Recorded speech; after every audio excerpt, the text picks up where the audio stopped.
Operating system आहे काय भानगडे ते बघूत, लक्षात घ्या. आता या ठिकाणी मस्तपैकी एक फोटो बघा, पोरगी बघू नका बघता. एक बॉडी आहे, मुलीची एक बॉडी आहे, हा तिचा आत्मा आहे. तर समजा त्या पोरी मधला आत्मा निघून गेला, नंतर तो भटकू बिटकू मातीत जाऊ तिकडं, पण ही जी काही बॉडी ही काहीही करू शकत नाही, काहीच करू शकत नाही. मग त्याच पद्धतीने आपली कम्प्युटर सिस्टीम आहे. आपल्या कम्प्युटर सिस्टीमचे जेवढे काही पार्ट आहेत ते पार्ट त्याच वेळेला काम करतील ज्या वेळेला त्या कम्प्युटर सिस्टीम मध्ये ही ऑपरेटिंग सिस्टीम असणार. ऑपरेटिंग सिस्टीम नसेल तर कम्प्युटर सिस्टीम वर्क करणार नाही. So very good evening. Last लेक्चरमध्ये आपण फक्त इंट्रोडक्शन बघितलं होतं ऑपरेटिंग सिस्टमचं. टार्गेट आपलं कालच सेट झालंय आणि अचीव्ह करायचंय की नाही हे आपण ऑलरेडी बघितलंय. काय की 70 मार्क्सचा आपला पेपर असणार आहे, 70 पैकी 70 मार्क्स आपल्याला पाडायचेच आहेत. कशामध्ये? ऑपरेटिंग सिस्टीम मध्ये. पहिलेच टार्गेट फिक्स केले आणि ते झालंच पाहिजेत. उगीच याच्यात भेदभाव करू नका. अर्धा एक मार्क इकडं तिकडं असल्या गोष्टींकडे विषय काढू नका. 70 पैकी 70 म्हणजे 70 पैकी 70च असले पाहिजेत, एवढं मात्र लक्षात ठेवा. मग आता ह्या ऑपरेटिंग सिस्टीमच्या लेक्चरला स्टार्ट करायच्या आधी सगळ्यात पहिले बघू की what is mean by operating system. ही ऑपरेटिंग सिस्टीम ही काय वानगडे? What is mean by operating system. आता जर आपण कम्प्युटर सिस्टीम आतापर्यंत बघा, ऑपरेटिंग सिस्टीम नसेल तर काय होते बघा, लक्षात घ्या. आतापर्यंत आपण कम्प्युटर सिस्टीम बघितली, कम्प्युटर सिस्टीम मधल्या प्रोग्रामिंग लँग्वेज बघितल्या. आतापर्यंत आपण फर्स्ट इयर पासून प्रोग्रामिंग लँग्वेजेसला स्टार्ट केलंय. ठीक आहे. मग आता ह्या ज्या काही प्रोग्रामिंग लँग्वेजेस बघितल्या बाळांनो आपण, जशी की सी बघितलेली आहे, त्याच्यानंतर आपण C++ बघितलेली आहे. तर ह्या ज्या काही प्रोग्रामिंग लँग्वेज, सी झाली, C++ आहे, जावा आहे, पायथन आहे, PHP आहे, ह्या प्रोग्रामिंग लँग्वेजेस आपल्याला तोपर्यंतच युजफुल आहेत जोपर्यंत आपल्या कम्प्युटरमध्ये ऑपरेटिंग सिस्टीम असेल. आपल्या कम्प्युटरमध्ये ऑपरेटिंग सिस्टीम नसेल तर किती प्रोग्रामिंग करा आणि काही करा, त्याचा काहीही यूज होणार नाही. कारण की आपला जो कम्प्युटर आहे हा रनच कशावर होतं तर आपल्या ऑपरेटिंग सिस्टीमवर. म्हणजे ऑपरेटिंग सिस्टीम म्हणजे नक्की काय भानगडे? म्हणजे तुम्ही आतापर्यंत ज्या लँग्वेज बघितल्या, जर तुम्हा या कम्प्युटर सिस्टीम मध्ये जर ऑपरेटिंग सिस्टीम नसेल तर ह्या आपल्या प्रोग्रामिंग लँग्वेजचा काहीही यूज होणार नाही. ऑपरेटिंग सिस्टीम आहे काय भानगडे ते बघूत, लक्षात घ्या. आता या ठिकाणी मस्तपैकी एक फोटो बघा, पोरगी बघू नका बघता, हा लक्षात. हा एक बॉडी आहे, मुलीची एक बॉडी आहे, हा तिचा आत्मा आहे. की जर समजा ही मुलगी जिवंत असती, तिला जर म्हटलं बाई मला पाणी दे तर ती पाणी देईन, है ना. जर तिला म्हटलं चहा आण, घरी गेलो आपण तिला म्हटलं चहा पाजन. पण एकदा जर समजा ही पोरगी गचकली, हिच्यातला आत्मा बाहेर निघाला, मग या पोरीला काहीही करता येणार नाही. आपण तिला म्हटलं बाई मला पाणी दे, ती आपल्याला पाणी देऊ शकत नाही. जोपर्यंत ती जिवंत आहे, जिवंत म्हणजे जोपर्यंत तिच्यामध्ये आत्मा आहे तोपर्यंत भले तिचे डोळे गेले तरी तिची बॉडी काम करते. हाताने काहीतरी करल, पायाने काहीतरी करल. एखादी लंगडी असेल समजा, मुलीचाच विषय नाही मुलाचा पण विषय, एखादा मुलगा आहे पायाने लांगडा आहे पण त्याची बॉडी काम करते, बाकीच्या सगळ्या गोष्टी करते. पण जर समजा त्या पोरी मधला आत्मा निघून गेला, नंतर तो भटकू बिटकू मातीत जाऊ तिकडं, पण ही जी काही बॉडी ही काहीही करू शकत नाही, काहीच करू शकत नाही. मग त्याच पद्धतीने आपली कम्प्युटर सिस्टीम आहे. आपल्या कम्प्युटर सिस्टीमचे जेवढे काही पार्ट आहेत ते पार्ट त्याच वेळेला काम करतील ज्या वेळेला त्या कम्प्युटर सिस्टीम मध्ये ही ऑपरेटिंग सिस्टीम असणार. ऑपरेटिंग सिस्टीम नसेल तर कम्प्युटर सिस्टीम वर्क करणार नाही. आपल्याला कुठलंही काम करायचंय, काही काम करायचं असू दे आपल्याला, म्हणजे फॉर एक्झाम्पल आपण ऍप्लिकेशन सॉफ्टवेअर वापरतो, आपण बरेचसे ऍप्लिकेशन वापरतो, कम्प्युटर वापरतो. कोणते कोणते असतील? समजा मायक्रोसॉफ्ट वर्ड असेल, अजून बोला पॉवर पॉईंट, अजून एक्सेल वापरला, अजून सोशल नेटवर्किंग तुमचे असतील जे आवडते मनाच्या जवळ आहे, त्याच्यामध्ये मग आपलं इन्स्टा आहे, फेसबुक आहे, स्नॅपचॅट, हे सगळे ऍप्लिकेशन त्याच वेळेला उपयोगाचे, त्याच वेळेला काम करतील ज्या वेळेला आपल्या कम्प्युटर सिस्टीम मध्ये कोण असणार आहे? Operating system. बाकीचा एखादा पार्ट नसला तरी चालेल. फॉर एक्झाम्पल हार्डवेअर आहे, या हार्डवेअर पैकी सपोज आपण कीबोर्ड काढून टाकला, काही नाही फरक पडणार. आपण माऊसवर थोडंफार काम चालू शकतो, माऊस नसला कीबोर्डवर काम चालू शकतो. CPU मधला फॅन काढला, थोडंफार चालू शकतं. पण जर आपल्या कम्प्युटरमध्ये ऑपरेटिंग सिस्टीम नसेल तर कम्प्युटर सिस्टीमचा कुठलाच पार्ट वर्क करणार नाही. म्हणजे कम्प्युटर सिस्टीमला जर कामाला लावायचं असेल तर त्याच्यातली सगळ्यात महत्त्वाची गोष्ट, कम्प्युटर सिस्टीमचं जर हार्ट कोणाला म्हटलं जातं ते म्हणजे CPU, आणि आत्मा जर कोणाला म्हटलं गेलं ते म्हणजे कोण? आपली ऑपरेटिंग सिस्टीम. कळलं? हे फक्त त्याच्यासाठी आहे, हे काही बघत बसू नका, हा लक्षात. मग आता ही जी काही ऑपरेटिंग सिस्टीम ही का गरजेची बाळांनो? तर आपल्याला काम करण्यासाठी. मग आता आपल्याला ऑपरेटिंग सिस्टीम तर बघायची. मग हा जो सब्जेक्ट शिकायचा आहे, ऑपरेटिंग सिस्टीमचा जो सब्जेक्ट आहे याला 6 युनिटमध्ये डिवाइड केलंय. ठीक आहे. प्रत्येक युनिट हे मोठं नाहीये, नॉर्मल युनिट. आपण त्याच्यामध्ये काय काय बघायचं पहिले ते बघू आणि मग सब्जेक्टला स्टार्ट करू. आज सुद्धा आपल्याला एक क्वेश्चन कव्हर करायचा आहे. डेली टार्गेट असणार आपलं 1-2 क्वेश्चन. पहिले कन्सेप्ट क्लिअर कराल, कन्सेप्ट क्लिअर केल्याच्या नंतर मग मी तुम्हाला त्याची नोट्स दाखवल, नोट्स दाखवल्यानंतर ते पाठ करायच्यात आणि रविवारी आपण त्याची टेस्ट घेऊ. या संडेपर्यंत पहिले, ह्या नाही पुढच्या संडेपर्यंत आपलं फर्स्ट युनिट कव्हर होऊन जाते, लक्षात घ्या. मग त्याच्यामध्ये ऑपरेटिंग सिस्टीम मध्ये बघायचं आहे काय काय बघा आपल्याला, लक्षात घ्या. सगळ्यात पहिले ऑपरेटिंग सिस्टीमचा कन्सेप्ट बघायचा आहे, त्याच्यामध्ये कंपोनंट्स कोणते कोणते, ठीक आहे. त्यानंतर हे ऑपरेटिंग सिस्टीमचे ऑपरेशन्स काय काय करते ऑपरेटिंग सिस्टीम, म्हणजे त्याच्यामध्ये तिचं फाईल मॅनेजमेंट असू द्या, मेमरी मॅनेजमेंट असेल, रिसोर्स मॅनेजमेंट असेल, ह्या सगळ्या कन्सेप्ट कशाच्या अंडर आहेत, ऑपरेशन्स ऑफ ऑपरेटिंग सिस्टम. त्याच्यानंतर मग अजून काय त्याच्यामध्ये बघा, प्रोग्राम मॅनेजमेंट झालं, रिसोर्स मॅनेजमेंट, सिक्युरिटी, प्रोटेक्शन. त्याच्यानंतर ऑपरेटिंग सिस्टीमचे व्ह्यूज कोणते आहेत, युजर व्ह्यू म्हणजे काय, सिस्टम व्ह्यू म्हणजे काय. सो थोडक्यात ऑपरेटिंग सिस्टीमच्या बेसिक कन्सेप्ट. मग त्याच्यामध्ये टाईप्स आहेत परत. आता ह्यापैकी 2 टाईप पेपरला विचारले जातात, एक तर 2 टाईप मधला डिफरन्स, नाहीतर कुठलाही एक ऑपरेटिंग सिस्टीमचा टाईप तुम्हाला पेपरमध्ये एक्सप्लेन करायला लावला जाईल. एक तरी क्वेश्चन ऑपरेटिंग सिस्टीमच्या टाईपवर येणार म्हणजे येणार. मग त्याच्यामध्ये कोणत्या कोणत्या टाईप्स येतात, त्याच्यामध्ये मग बॅच ऑपरेटिंग सिस्टम आहे, त्याच्यानंतर मल्टी प्रोग्राम्ड आहे, टाइम शेअरिंग आहे, मल्टी प्रोसेसर आहे, डिस्ट्रीब्युटेड आहे, रिअल टाइम आहे, मोबाईल ऑपरेटिंग सिस्टीम, मोबाईलमध्ये अँड्रॉइड आहे. तर ह्या सगळ्या आपल्याला टाईप्स म्हणजे आपली ऑपरेटिंग सिस्टीम इव्हॉल्व कशी झाली, तिचं इव्होल्युशन कसं झालं, हे सुद्धा आपल्याला फर्स्ट युनिटमध्ये बघायचं आहे. एकदम बेसिक युनिट आहे, याच्यामध्ये खूप मोठे मोठे काही पॉईंट्स नाही आहेत, छोटे छोटे एक एक एक एक टाईप बघायचं आहे. त्या टाईपपैकी एक तरी टाईप पेपरला विचारला जाईल म्हणजे जाईल, 4 मार्काला क्वेश्चन विचारला जातो. त्याच्यानंतर सेकंड युनिटमध्ये काय काय बघायचं आपल्याला, सेकंड युनिटमध्ये आपल्याला ऑपरेटिंग सिस्टीमच्या सर्व्हिसेस कोणत्या आहेत आणि कंपोनंट काय काय आहेत, म्हणजे आपली ऑपरेटिंग सिस्टीम काय काय करतं. मग काय काय करत असताना मग त्याचे सिस्टीम कॉल म्हणजे काय. आपण जर समजा एखादी फाईल ओपन केली, ओपनवर क्लिक केलं, तर ओपनवर क्लिक केल्यानंतर त्याच्या बॅकग्राऊंडमध्ये काय होतं, तो कॉल कसा जातो, त्याच्यानंतर सिस्टीम कॉलचा इंटरफेस कसा आहे, सिस्टीम कॉलचे टाईप कोणते आहेत, हे सेकंड युनिटमध्ये बघायचं आहे. त्याच्यानंतर मग त्याचे कंपोनंट कोणते, आता परत जगा आपण ऑपरेशन पाहिले, तेच एक प्रकारचे कंपोनंट आहेत, म्हणजे काय प्रोसेस मॅनेजमेंट झालं, main memory management, file management. आता हे लक्षात घ्या, ज्यावेळेला सुरुवातीचं इंट्रोडक्शन चालू आहे याच्यामध्ये तुम्हाला काही कळणार नाही, फाईल मॅनेजमेंट म्हणजे काय आणि प्रोसेस मॅनेजमेंट म्हणजे काय काही लक्षात नाही येणार, फक्त आपण रीड करतोय. एकदा ऍक्च्युअल मध्ये त्या युनिटमध्ये गेलो, एक एक एक एक पॉईंट आपल्याला डिटेलमध्ये होईल. ऑपरेटिंग सिस्टीमचे ऑपरेशन आणि फंक्शन याच्यावरच पूर्ण ऑपरेटिंग सिस्टीम डिफाईन आहे. थर्ड युनिटमध्ये याच्यामध्ये अजून काय करायला बघा, की ऑपरेटिंग सिस्टीमचे यूज काय काय आहेत, सिक्युरिटी झालं, प्रोटेक्शन झालं, ह्या सगळ्या गोष्टी. थर्ड युनिटमध्ये आपल्याला प्रोसेस मॅनेजमेंट बघायचंय. आपण प्रोसेस हा कन्सेप्ट कुठेतरी बघितला असेल, मल्टी थ्रेडिंग पाहिलं होतं आपण, पाठवते का कशामध्ये, मल्टी थ्रेडेड मॉडेल पाहिलं होतं, कशामध्ये पाहिलं होतं, जावामध्ये मल्टी थ्रेडिंग पाहिलं होतं. मल्टी थ्रेडिंग म्हणजे काय सांगितलं, थ्रेड म्हणजे काय, हा सिंगल. त्याला मी तुम्हाला अजून एक पॉईंट सांगितलं, it is a light weight process. हा मल्टी थ्रेडिंग मधली सिंगल थ्रेड म्हणजे काय, लाईट वेट प्रोसेस. मग ती आपण मल्टी थ्रेडिंग बघितली होती, ते मल्टी थ्रेडिंग आपल्याला ऑपरेटिंग सिस्टीम मध्ये सुद्धा आहे. आता याच्यामध्ये सुद्धा तुम्हाला बघा इथं दिसतंय मल्टी थ्रेडिंग मॉडेल आहेत. मल्टी थ्रेडिंग मॉडेल मध्ये कोणते कोणते आहेत हे बघा, मेनी टू वन मॉडेल आहे, 1 to 1 आहे, मेनी टू मनी, हे सगळे मॉडेल. त्याच्यानंतर मग आपल्याला याच्यामध्ये अजून एक बघायचं आहे की प्रोसेस स्टेट डायग्राम म्हणून बघायची. ह्याच्यातला सगळ्यात main concept process state diagram. आपण हे बघितलं होतं बघा, थ्रेडची लाईफ सायकल पाहिली होती. जशी जावामध्ये ॲपलेटची आणि थ्रेडची लाईफ सायकल पाहिली, तशीच आपल्याला ऑपरेटिंग सिस्टीम मध्ये प्रोसेसची स्टेट डायग्राम पाहिजे. सगळ्यात महत्त्वाचा कन्सेप्ट लक्षात घ्या, तुम्हाला मी अजून सांगतोय. ऑपरेटिंग सिस्टीमचा ज्या वेळेला मी तुम्हाला टार्गेट दिलं 70 पैकी 70चं, ते 70 पैकी 70 मार्क पडणं तेवढं सोपं आहे तेवढंच अवघड आहे. सोपं अशा पद्धतीने की जेवढं ज्या दिवशी शिकवलंय तेवढं त्या दिवशी करा, बाकी डोकं लावू नका आणि दर रविवारी जेवढं झाले त्याची रिव्हिजन करा. याच्या पलीकडे तुम्ही काहीच करू नका. कुठलंच मॉडेल आन्सर पेपर सर्च करायचं नाहीये, कुठला क्वेश्चन पेपर बघायचा नाही, कुठलं बुक बघायचं नाही, काही करू नका. कारण की जी स्कीमला सुद्धा ऑपरेटिंग सिस्टीम होता तिथं बघा 5 पेपर झाले, म्हणजे 5 वर्ष, समर विंटरचे 10 पेपर झाले. त्याच्यानंतर आय स्कीमचे जवळपास 6-7 पेपर असतील. सो असे 15-16 पेपर, हे पेपर सगळेच्या सगळे क्वेश्चन्स आपल्या नोट्समध्ये आहेत. त्याच्या पलीकडे एकही क्वेश्चन, कारण कोणता कन्सेप्टच राहिला नाहीये. सगळ्या कन्सेप्टवरचे क्वेश्चन्स हे ऑलरेडी नोट्समध्ये आलेले आहे. नोट्सच्या पलीकडे अजिबात बघू नका, कन्फ्यूज होताल.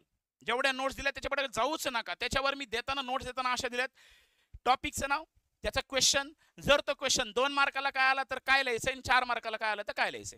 पहिले कन्सेप्ट बघूत, क्वेश्चनचा आन्सर काय लिहायचं बघूत आणि आपण त्याचा दणकून रट्टा मारू, टेन्शन घेऊ नका. मग आता हे झाल्यानंतर बघा या ठिकाणी मग नेक्स्ट कन्सेप्ट आहे बाळांनो, सीपीयू शेड्युलिंग. शेड्युलिंग म्हणजे काय परत बघा, परत एक लक्षात घ्या. की फॉर एक्झाम्पल मी एक जस्ट एक्झाम्पल दाखवतो. या ठिकाणी हा माझा सीपीयू आहे, हा माझा सीपीयू आहे, सेंट्रल प्रोसेसिंग युनिट. आणि या ठिकाणी माझ्याकडे multiple process P1 P2 P3 3 process आहेत. मग नक्की एका वेळेला, मी परत सांगतोय गोष्टी लक्षात ठेवायचा, एका वेळेला एका सीपीयू मध्ये एकच प्रोसेस एक्झिक्यूट होणार. मग ह्या सीपीयू मध्ये P1 टाकायची का P2 टाकायची की P3 टाकायची हे डिसाइड करणं याला म्हटलं जातं शेड्युलिंग. समजून, शेड्युलिंग म्हणजे काय, तर P1 प्रोसेसला सीपीयू अलोकेट करायचा की P2 ला करायचा की P3 ला करायचा याला म्हटलं जातं शेड्युलिंग. आणि याच्यासाठी जो अल्गोरिदम वापरला त्याला म्हटलं जातं शेड्युलिंग अल्गोरिदम. त्याला काय म्हटलं जातं, शेड्यूल. मग आता ह्या शेड्युलिंग अल्गोरिदम मध्ये बघा कोणते कोणते, FCFS आहे, त्याच्यानंतर SJF आहे, SRTN आणि राऊंड रॉबिन, हे 4 अल्गोरिदम. ह्या 4 अल्गोरिदम पैकी एका तरी अल्गोरिदम वर एक तरी पेपरला प्रॉब्लेम पडणार म्हणजे पडणार, 4 मार्काचा. आणि भरपूर सोपा आहे, पण त्याच्यासाठी तुम्हाला कन्सेप्ट कळणं गरजेचं आहे.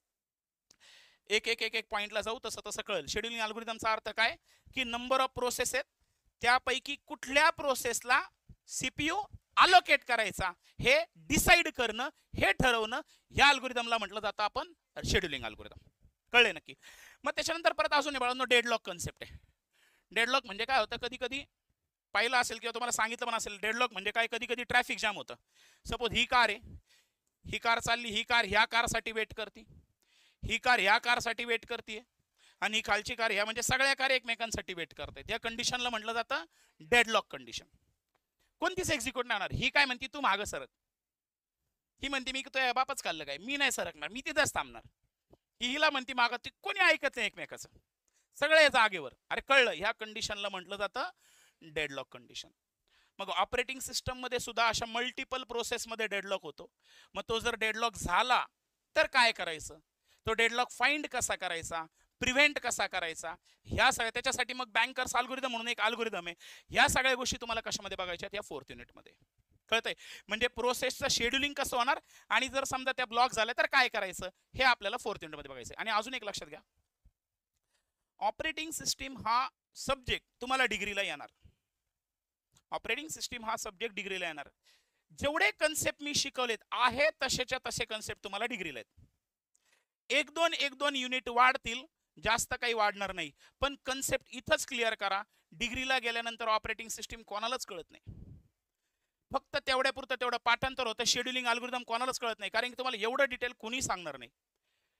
आपण इतके प्रॉब्लेम घेणार, लक्षात घ्या, हे आहेत 4 मार्काला. आपण हे बघितलं मी तुम्हाला, शेड्युलिंग अल्गोरिदम 4 मार्काला, पण याचे घेताना आपण 25 ते 30 प्रॉब्लेम घेतो. मग एकदा तो कन्सेप्ट क्लिअर झाला की तुम्हाला डिग्रीलाही अडचण येत नाही. त्याच्यामुळं ऑपरेटिंग सिस्टीम आता व्यवस्थित करून घ्या. हा सब्जेक्ट असा आहे, ऑपरेटिंग सिस्टम झाला, कम्प्युटर नेटवर्किंग झाले, हे सब्जेक्ट, सॉफ्टवेअर इंजिनिअरिंग, टेस्टिंग, हे सब्जेक्ट असे आहेत, हे तुम्हाला आयुष्यभर लागणार, डिग्रीला लागणार म्हणजे लागणार. आणि जर हे तुम्हाला ऑपरेटिंग सिस्टीम कळलंच नाही तर पुढे जाऊन काही उपयोग होणार नाही. त्याच्यामुळं शांतपणे फक्त 70 आउट ऑफ 70 त्याचं पाडायचं आहे, ते तर प्रायमरी टार्गेट आहे, पण त्याचबरोबर आपल्याला कन्सेप्ट सगळे लक्षात राहिले पाहिजे, तेवढं बघा. मग याच्यामध्ये 4th युनिट झाल्यानंतर 5वं युनिट आहे मेमरी मॅनेजमेंट. मेमरी मॅनेजमेंट म्हणजे काय, फॉर एक्झाम्पल, जस्ट एक्झाम्पल देतो की ही मेमरी माझी, ही माझी म्हणजे कम्प्युटरची मेमरी, आणि ह्या कम्प्युटरच्या मेमरीमध्ये ह्या प्रोसेसला अलोकेट करायचंय. सपोज ह्या प्रोसेसला लागतीये 5 KB एवढी जागा लागतीये, आणि याच्यामध्ये जागाच शिल्लक नाहीये, याच्यामध्ये सपोज 2 KB एवढी जागा शिल्लक आहे. मग काय करावं लागेल, याच्यामधली एखादी प्रोसेस बाहेर काढावं लागेल, दुसऱ्या प्रोसेसला आतमध्ये मेमरी अलोकेट करावं लागेल. मग ह्याला म्हटलं जातं मेमरी मॅनेजमेंट किंवा फाईल मॅनेजमेंट. मग हे मेमरी मॅनेजमेंट सुद्धा कशामध्ये, मेमरी मॅनेजमेंट झालं आणि फाईल मॅनेजमेंट, हे सुद्धा कोणाचे पॉईंट आहेत तर आपल्या ऑपरेटिंग सिस्टीम. म्हणजे थोडक्यात ऑपरेटिंग सिस्टीम काय काय करणार आहे, ह्या सगळ्या गोष्टी आपल्याला कशामध्ये बघायच्यात, या 5th आणि 6th युनिट. म्हणजे त्याचे 2 मेन ऑपरेशन, एक म्हणजे मेमरी मॅनेजमेंट आणि फाईल मॅनेजमेंट.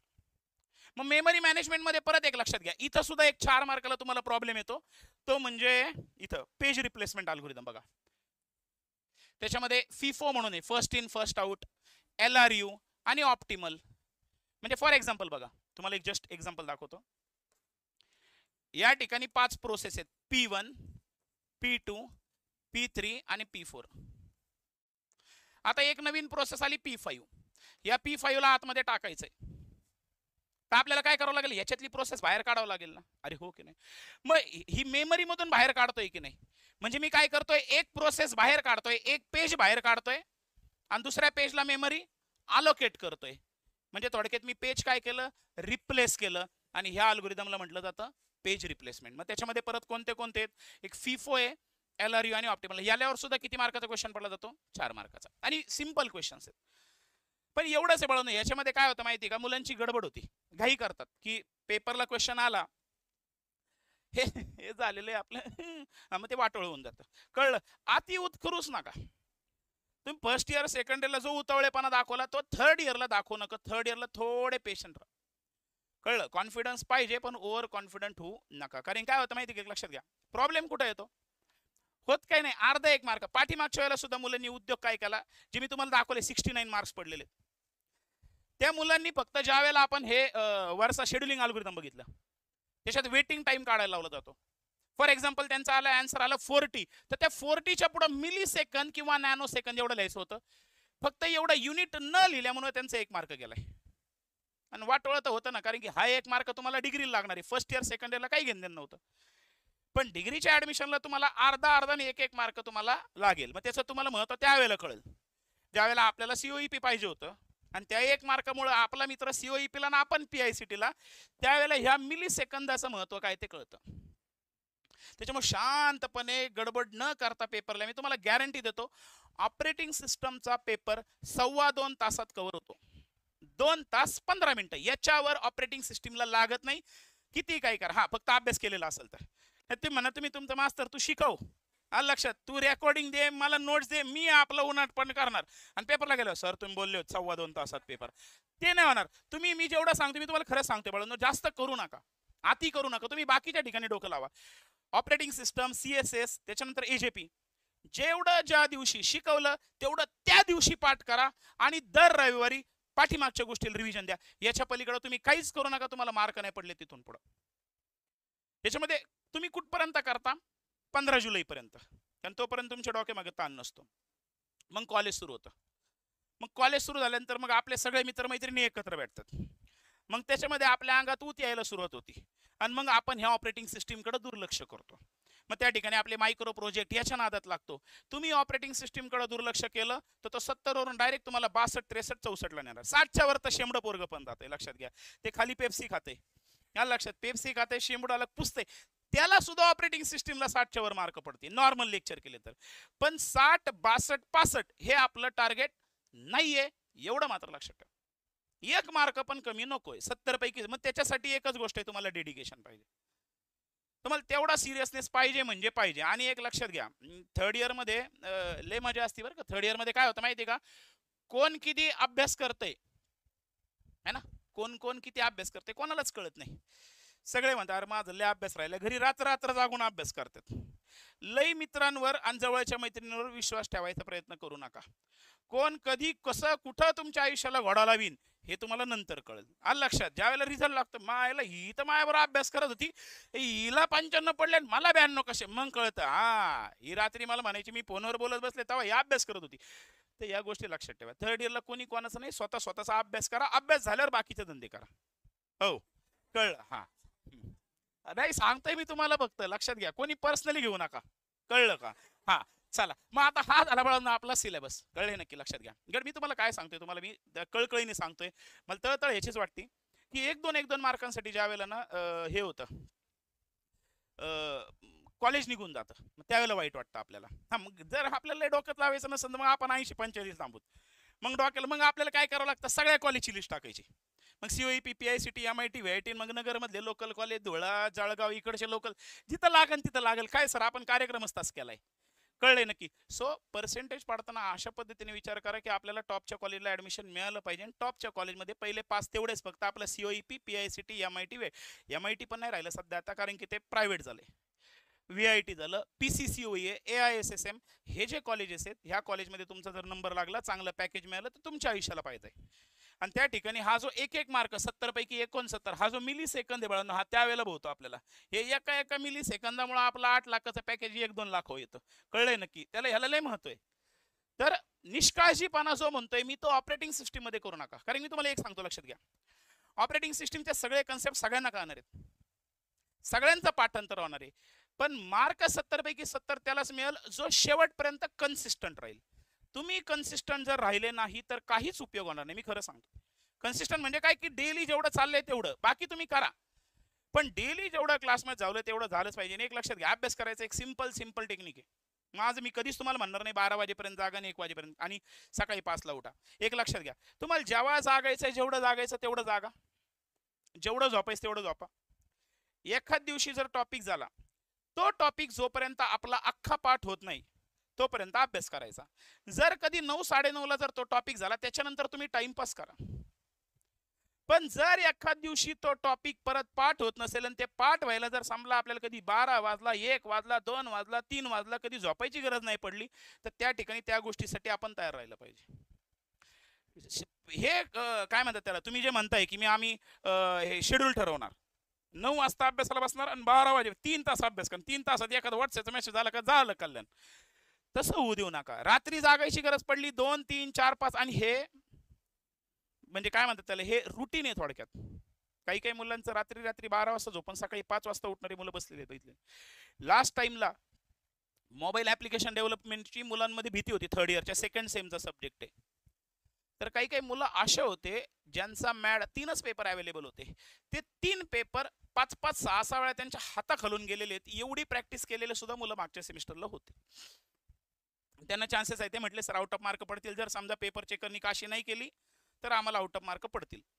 म्हणजे काशी कसा करतो पेपर चेकर हे आपल्याला माहिती आहे, की कधी कधी आन्सर करेक्ट असून सुद्धा नाही लक्षात आलं तर मार्क कमी पडतात थोडेफार, 1-2 तर ते ठीक आहे. पण एवढं तुमचं प्रिपरेशन पाहिजे की आय स्कीमचे जेवढे OSY चे पेपर आलेले आहेत, मॉडेल आन्सर पेपर, ते सगळे एकदा सिलेबस झाल्यानंतर, रिव्हिजन झाल्यानंतर न बघता तुम्हाला ते लिहून बघता आले पाहिजेत. तेवढा वेळ तुम्हाला जर मिळाला तर तुम्ही 70 पैकी 70चा टार्गेट ठेवा. जर नसेल तर मग आपलं नॉर्मल चालू द्या. 60च्या पुढे मी तुम्हाला एवढी गॅरंटी देतो, रेग्युलर लेक्चर झालं आणि जेवढं शिकवलं तेवढं झालं तर 60च्या पुढे तर मार्क सगळ्यांना पडणार आहेत. त्याला काहीच अर्थ नाही. ते 60, 61, 62, 63, 64, 65, 66, 67, 68, 69 या 69 पर्यंतच्या मार्काला कुत्र विचारत नाही.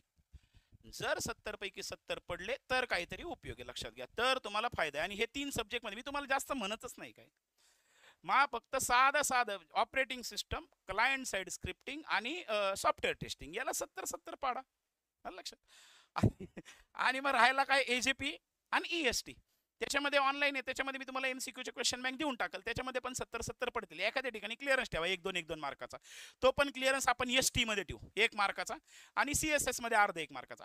OSY मध्ये तुम्हाला 1ही मार्काचा क्लिअरन्स नाही, कारण की 8-8, 10-10 पोरांना जर 70 पैकी 70 पडतात तर आपल्याला पडलेच पाहिजेत. त्याच्यामुळे थोडंसं लक्ष द्यायला सुरुवात करा. हा सिलेबस आहे. मग आता याच्यापैकी आपण काय करू बाळांनो, फर्स्ट युनिटला स्टार्ट करू. आणि फर्स्ट युनिटला स्टार्ट करताना पहिलं जे युनिट आहे, टोटल मार्क्स 8 मार्क आहेत. भलं सोपं युनिट आहे, खरं सोपं आहेत, पण आपण टार्गेट ठेवून त्याला कंप्लीट करू. ते एकदा झालं त्याची रिव्हिजन घेऊ, आणि रिव्हिजन झालं त्याचा पेपर घेऊ. पेपर आणि मी तुम्हाला आता सांगतोय, ह्या सेमिस्टरला मी तुमचं ऐकणार नाही. पेपरचं टायमिंग ठेवलं ते त्या टायमिंगला. परत जर मागच्या सेमसारखे तुम्ही नाटकं केले, सर मग रविवारी आमचा अभ्यास नाही झाला मग मंगळवारी घ्या, अजिबात जमणार नाही. पेपर ज्या दिवशी युनिट संपलं दुसऱ्या दिवशी त्याची रिव्हिजन झाली, त्याच्या पुढच्या दिवशी पेपर असणार म्हणजे असणार. द्यायचा तर द्या, नाही दिलं मला फरक पडणार नाही. आणि जर तुम्हाला खोटं वाटत असेल पेपर दिल्याचा काय फायदा होतो, काय तोटा होतो, तर त्या मुलांना विचारा एकदा, मी तुम्हाला त्यांची ओळख करून देतो. तुमच्याही ओळखीचे असतील की ज्यावेळेला क्लास टेस्टचा पेपर दिला तर त्याचा फायदा काय होतो तर तुम्हाला शेवटी कळेल. अजिबात डिले करू नका. पेपर काय माझ्यासाठी नाही चालले, ते पेपर तुमच्यासाठी. एक युनिट झालं की त्याची टेस्ट तुम्हाला द्यावाच लागल. परत मला कारणच देऊ नका की आम्हाला इंडस्ट्रियल ट्रेनिंग मध्ये आम्हाला प्रोजेक्ट सांगितला होता सर, आणि तुम्हाला तर माहिती प्रोजेक्ट म्हणजे लय डेंजर. ती धंदे मला शिकू नका, हा लक्षात. म्हणजे त्यांनी सांगितलं सर, आणि मग रात्री मी बसलो आणि मग नेटवरून केलं, मग मी हे तू डोकंच लावू नकोस, हा लक्षात. किंवा तुला इंडस्ट्रियल ट्रेनिंगला काय काशी करायची ती कर, इकडं मी सहन करणार नाही. प्रत्येक युनिट झालं की त्याची टेस्ट झालीच पाहिजे, हा लक्षात. 20-20 मार्काची 8 मार्काला युनिटला स्टार्ट करू, ठीक आहे. मग आता पहिलं जे युनिट आहे बाळांनो, आपलं युनिटचं नाव आहे ओव्हरव्ह्यू ऑफ ऑपरेटिंग सिस्टम. याच्यामध्ये आपल्याला ऑपरेटिंग सिस्टम हा काय कन्सेप्ट हे आपल्याला याच्यामध्ये बघायचं आहे, ठीक आहे. So what is mean by operating system, लक्षात घ्या. मी मगाशीच सांगितलं तुम्हाला की ऑपरेटिंग सिस्टीम शिवाय कुठलीही गोष्ट होऊ शकत नाही. दिसते तुम्हाला पाठीमागं, हय नक्की डिंगी डिंगी डिंगी कळते की नक्की. हा, ऑपरेटिंग सिस्टीम लक्षात घ्या. What is mean by operating system, ज्या वेळेला एखादा युजर आहे बाळांनो, हा आपला युजर आहे, आणि ह्या युजरला या हार्डवेअर बरोबर इंटरॅक्ट करायचंय. हार्डवेअर म्हणजे कोणतं बाळांनो? हार्डवेअर म्हणजे असं फिजिकल पार्ट ज्याला आपण काय करू शकतो? टच करू शकतो.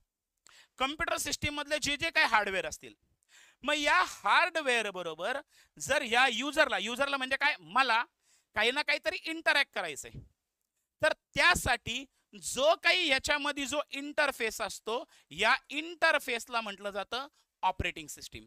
ऑपरेटिंग सिस्टीम काही नाही बाळांनो, लय सोपा कन्सेप्ट आहे.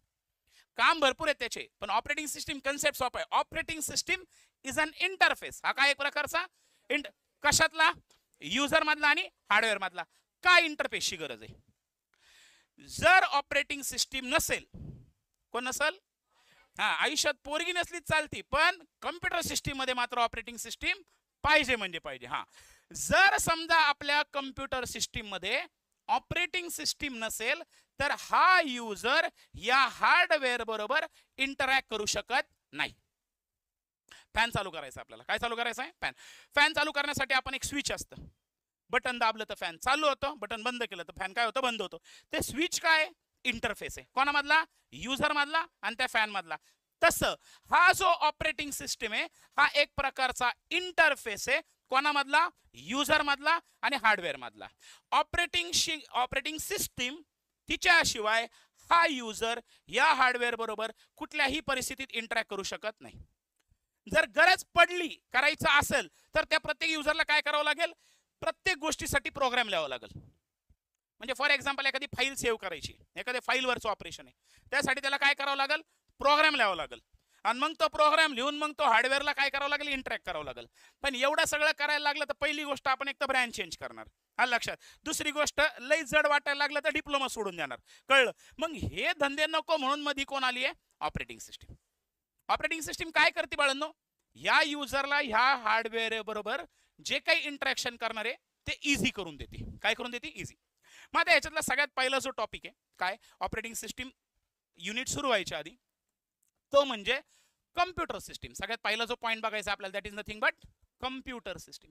आणि ह्या कम्प्युटर सिस्टीमचे कंपोनंट कोणते कोणते? तर ह्या कम्प्युटर सिस्टीम मधला पहिला जो पार्ट आहे बाळांनो, that is nothing but hardware. पहिला पार्ट कोणता आहे? हार्डवेअर. हार्डवेअर मध्ये काय काय येतं? बॉम्बला चला माहिती आहे तुम्हाला. हा, मॉनिटर येतं. अजून त्याला आपण डिवाइड करू. चला, हार्डवेअर कंपोनंटला डिवाइड करू. आता एक काम करू, शिकवतानाच मी पाठांतराच्या हिशोबाने शिकवतो. हार्डवेअरला आपण कोणत्या कोणत्या पार्टमध्ये डिवाइड करतो? एक म्हणजे इनपुट डिव्हाइसेस. एक म्हणजे कोणते? Input devices. इनपुट डिव्हाइसेस मध्ये कीबोर्ड आला, व्हेरी गुड. अजून माऊस आला, अजून स्कॅनर आला, अजून हा हे मायक्रोफोन आला, अजून कॅमेरा. कळलं? हे सगळे काय? Input devices. अरे कळलं? त्याला टच करता येते, याला टच करता येते, कॅमेराला टच करता येते, अरे हो हार्ड डिस्क असेल तिला टच करता येते, स्क्रीनला टच कर. ह्या सगळ्या कोणत्या डिव्हाइसेस आहेत? हार्डवेअर. हार्डवेअर पैकी पहिले कोणते आहेत? Input devices. इनपुट डिव्हाइसेसच्या नंतर कोणते डिव्हाइसेस आहेत? Output devices. आउटपुट डिव्हाइसेस मध्ये एक मॉनिटर येणार. मॉनिटर म्हणजे आपली स्क्रीन. अजून हा, व्हेरी गुड, प्रिंटर एक येते. अजून स्पीकर. एक्झॅक्टली, स्पीकर हा सुद्धा कोणता डिव्हाइस आहे? आउटपुट डिव्हाइस आहे. प्लॉटर म्हणून एक कन्सेप्ट आहे. जसा प्रिंटर असतो तसा कोण आहे? प्लॉटर. हे सगळे कोणते डिव्हाइसेस आहेत? Output devices. इनपुट झाला, आउटपुट झाला. त्याच्यानंतर अजून एक महत्वाचा डिव्हाइस, तो म्हणजे सीपीयू. कळलं? जसं आपण सकाळी सकाळी उठलो गुड मॉर्निंगचा मेसेज टाकतो, कोणाला? कळलं तुम्हाला? हा, आपल्या हृदयाला, हार्टला आपल्या, है ना बाबू, हा उठली तू, गुड मॉर्निंग. तसं आपला जो कम्प्युटर आहे सकाळी उठल्या उठल्या कोणाला मेसेज टाकतंय? सीपीयूला. म्हणजे सीपीयू हे थोडक्यात काय आहे? हार्ट आहे बाळांनो. कशाचं? कम्प्युटर सिस्टीमचं. मग तिसरा पार्ट कोण झाला? सीपीयू. अजून डिव्हाइसेस बाळांनो, याच्यामध्ये अजून डिव्हाइसेस कोणते कोणते? तर नेटवर्किंग डिव्हाइसेस. याच्यामध्ये अजून एक डिव्हाइस कोणतं आहे? नेटवर्किंग, है ना. नेटवर्किंग डिव्हाइसेस पाहिले होते आपण. हा, अरे नशीब, बा, हब आहे, स्विच आहे, राउटर आहे, मॉडेम आहे, आठवत आहे नक्की, गेटवे. हे सगळे आपण डीसीसी मध्ये पाहिलं होतं. सेकंड इयरच्या सेकंड सेमिस्टरला डीसीसी म्हणून एक सब्जेक्ट होता, त्याच्यामध्ये नेटवर्क कनेक्टिंग डिव्हाइसेस नावाचं एक युनिट होतं. त्याच्यामध्ये ऑलरेडी आपण हे सगळे डिव्हाइसेस पाहिले. हे काय बाळांना? आपले हार्डवेअर. मग हे झाल्यानंतर परत अजून आपल्याकडे लॅन केबल आहे. कळलं? अजून आपल्याकडे कोण आहे? मदरबोर्ड आहेत. हे सगळेच्या सगळे आणि अजून बरेच काही, हे सगळे कोण आहेत बाळांना? आपले हार्डवेअर. कळले नक्की? हार्डवेअर मध्ये काय काय? इनपुट आहे, अजून आउटपुट आहे, सीपीयू आहे, आणि नेटवर्क कनेक्टिंग डिव्हाइसेस, मदरबोर्ड. ह्या सगळ्या गोष्टी आपल्याला कशामध्ये येणार? त्या हार्डवेअर. नक्की कळतंय? त्याच्यानंतर मग हार्डवेअर झाल्याच्या नंतर सेकंड जो पार्ट आहे that is nothing but application software. Component चालले का ए पोंग्यांनो, काय चाललंय? कंपोनंट. पहिला कंपोनंट हार्डवेअर, पहिला कंपोनंट हार्डवेअर. लक्षात घ्या आपण क्वेश्चन काय चाललंय, कशाचे कंपोनंट ऑफ, लक्षात घ्या बाईसटल्याने करू नका. काय आहे? कंपोनंट ऑफ कम्प्युटर सिस्टम आहे. ठीक आहे. पुढच्या युनिटमध्ये आपल्याला कंपोनंट ऑफ ऑपरेटिंग सिस्टीम बघायचे. दोन कन्सेप्ट वेगळे आहेत. नाही तर कंपोनंट म्हटलं मग ते ऑपरेटिंग सिस्टीमचे असू, नाही तर आम्ही हेच लिहिणार नाही. हे कंपोनंट कम्प्युटर सिस्टीमचे आहेत. सेकंड युनिटमध्ये आपल्याला कंपोनंट बघायचे ऑपरेटिंग सिस्टीमचे. कळतंय नक्की? मग आता ऍप्लिकेशन सॉफ्टवेअर मध्ये काय आहे तर बाळांनो, जे जे सॉफ्टवेअर आपण यूज करतो है ना, काय काय त्याच्यामध्ये पहिलं मी मायक्रोसॉफ्ट वर्ड लिहितो, लक्षात लाजकाज. मग आपण बाकीचं लिहूच है ना, इंस्टा है ना, अजून फेसबुक है ना, बस झालं, बाकी मला नाही माहिती. ठीक आहे तुमचे स्नॅपचॅट वगैरे बरेच काही काही. ठीक आहे. अजून कोणतं? ठीक आहे बाळांनो, असतील या पुढे बोर्डवर येऊन लिहा है ना, मला नाही माहिती. हे एवढे आहेत. याच्यामध्ये अजून आपल्याकडे पॉवर पॉईंट आहे. अरे हो की नाही, वर्ड असेल, पॉवर पॉईंट आहे, एक्सेल आहे. त्याच्यानंतर ह्याच्यामध्ये अजून कोणते येतात? स्प्रेडशीट है ना. अजून सॉफ्टवेअर मध्ये काय काय येतील रे? Visual studio. अजून बाबड्या कंपायलर येईल ना, कंपायलर आठवते मला. अरे टर्बोसी कंपायलर पाहिला, एडिटर पाहिला, कंपायलर पाहिला, असेंबलर पाहिला. हे सगळे काय आहेत? सॉफ्टवेअर. अरे हो की नाही, सॉफ्टवेअर म्हणजे काय? हे सगळे सॉफ्टवेअर आहेत. काय बोला ना. सगळ्यात पहिले आपण प्रोग्राम पाहिला. काय पाहिला? प्रोग्राम म्हणजे काय? अरे तू बोला ना. प्रोग्राम म्हणजे ते तरी काय नाही, set of code, set of instruction, त्याला प्रोग्राम म्हणतो. मग असे बरेच प्रोग्राम घेतले लक्षात, आणि त्या प्रोग्रामचा एक सेट बनवला, त्याला आपण म्हणतो ऍप्लिकेशन सॉफ्टवेअर. एक तर ऍप्लिकेशन सॉफ्टवेअर म्हणा किंवा फक्त सॉफ्टवेअर म्हणा. सॉफ्टवेअर मध्ये मग दोन आहेत, एक ऍप्लिकेशन सॉफ्टवेअर आहे, सिस्टीम सॉफ्टवेअर आहे. तुम्ही बघितलेत ना कशामध्ये? सॉफ्टवेअर इंजिनिअरिंग मध्ये है ना, टाइप्स ऑफ सॉफ्टवेअर मध्ये बघितलेत. तर त्याच्यापैकी सेकंड कोणतं बघायचं आपल्याला? Application software. आठवतंय का? सॉफ्टवेअर इंजिनिअरिंग तुम्हाला काय आठवत असेल ना, याच्याबद्दल मला जरा शंकाच आहे. थर्ड सांगा बाळा. याच्यानंतर थर्ड आहे बाळांना आपला ऑपरेटिंग सिस्टम. पहिला काय झाला? पहिला झाला हार्डवेअर, दुसरा ऍप्लिकेशन सॉफ्टवेअर, तिसरा काय? Operating system. ऑपरेटिंग सिस्टीम म्हणजे काय? आता सांगितलं. ऑपरेटिंग सिस्टीम इज अन बोला रे, it is an interface between user, very good, user and hardware. याच्यामधला जो इंटरफेस आहे याला काय म्हणतो आपण? Operating system. ऑपरेटिंग सिस्टीमचं काम काय लक्षात घ्या. ऑपरेटिंग सिस्टीम कोणाच्या मध्ये येते सांगा? युजरच्या आणि हार्डवेअरच्या. लक्षात घ्या, ही ऑपरेटिंग सिस्टीम आहे. वर कोण आहे? युजर. खाली कोण आहे? युजरला यूज कोणाला करायचं आहे? हार्डवेअरला. त्याला ह्याचं काही घेणं नाही. तसं बघितलं तर त्याचा आणि याचा काही संबंध नाहीये. फक्त त्याचं काम काय? हार्डवेअर बरोबर कम्युनिकेट करायचं. त्याला डायरेक्टली बोलता येत नाही, मग तो लेटर ह्याला देतो, ह्यो खाली देतो. लक्षात घ्या, म्हणजे जो युजर आहे हा त्याचं म्हणणं कोणाला मानणार? ऑपरेटिंग सिस्टीमला. ऑपरेटिंग सिस्टीम ते म्हणणं कोणाला कळवणार? हार्डवेअरला, आणि तिथून त्याचं काम होणार. कळतंय नक्की? मग जो हार्डवेअर आहे त्या हार्डवेअरला या युजर मध्ये काय करायचंय? मॅनेज करायचंय, कोऑर्डिनेट करायचंय. हे काम कोणाचं आहे? आपल्या ऑपरेटिंग सिस्टीम. पण त्याची मेन डेफिनेशन ही काय? It is an interface between the user and the hardware. कळलं? आणि त्याच्यानंतर फोर्थ जो असतो बाळांनो, that is nothing but user. चौथा कोण झाला? युजर. युजर मध्ये मग बाकीचे डेव्हलपर आहे, पर्सनल युजर, हे सगळे युजरचे वेगवेगळे टाइप्स आहेत. युजर म्हणजे काय? जो त्या ऍप्लिकेशन सॉफ्टवेअरला यूज करणार, जो तो ऍप्लिकेशन सॉफ्टवेअरला काय करणार? यूज करणार. आता बेसिक कन्सेप्ट सांगितला. आता आपण पेपरच्या दृष्टीने डायरेक्ट कन्सेप्ट कळले नक्की. हे काय आहेत? कशाचे कंपोनंट? कम्प्युटर. कोणते कोणते सांग? बघू नको आहे बुरटे. पुढं हार्डवेअर झालं. पुढं दुसरं पहिलं कोण आहे? बोला रे. पहिलं काय आहे? हार्डवेअर आहे. Second application software. तिसरं ऑपरेटिंग सिस्टम. चौथं युजर. लक्षात घ्या, या चार याची आपल्याला एक डायग्राम काढायची. मस्तपैकी एवढे 4 पॉईंट लिहायचे. 4 मार्काला क्वेश्चन विचारला जातो. लक्षात घ्या, हा पहिला क्वेश्चन आहे कशामधला? आपला ऑपरेटिंग सिस्टीम मधला. आता पेपरला क्वेश्चन काय विचारला जातो आणि आन्सर काय काय लिहायचं? लक्षात घ्या. कारण मी तुम्हाला कालच सांगितलं होतं लई या पोरीकडे बघू नका, लक्षात घ्या, वाटोळवीन. कळलं का नक्की? हा, write down the component of computer system. पहिलाच क्वेश्चन 4 मार्काला विचारला गेलेला आहे. ठीक आहे. आणि आता परत एक लक्षात घ्या, प्रत्येक वेळेला सर आम्ही तर बघितलं हा क्वेश्चन तर आईस्क्रीम धुत्र्यावर, हा आईस्क्रीमच्या नुसार नोट्स काढलेल्या नाहीत. पॉइंट आईस्क्रीम मधला, पण त्याच्यावर जी स्कीम मध्ये सुद्धा काय पेपरला क्वेश्चन विचारलाय त्याच्यानुसार तुम्हाला नोट्स काढून दिलेले आहेत. लक्षात घ्या, अजिबात मॉडेल आन्सर पेपर बघायचा प्रयत्न करू नका. सगळे आन्सर तुम्हाला याच्यामध्ये दिलेले आहेत. लक्षात घ्या. मग आता याच्यामध्ये सगळ्यात पहिले काय दिले बघा, what is mean by operating system. बोला काय दिले ऑपरेटिंग सिस्टीम? हा, operating system it is a program. हा कोणता प्रोग्राम आहे? Software program. कळलं? आणि त्यातल्या त्यात हे सॉफ्टवेअर कोणतं आहे तर सिस्टीम सॉफ्टवेअर. कोणतं सॉफ्टवेअर आहे? System software. हा काय म्हणून काम करतोय? It act as an interface between the user and the computer hardware. कळलं? आणि पुढे काय करतो? कंट्रोल करतो. काय करतो? Control the execution of all kind of program. सगळ्या प्रोग्रामचं एक्झिक्युशन, त्याचं कंट्रोल कोण करणार? आपला ऑपरेटिंग सिस्टीम. ऑपरेटिंग सिस्टीम काय? It is a program. हा काय म्हणून काम करतोय? Interface between the user and computer hardware. कळलंय? आणि काय करतोय सांगा? हा, it control the execution all kind of program. नक्की कळले? लक्षात घ्या.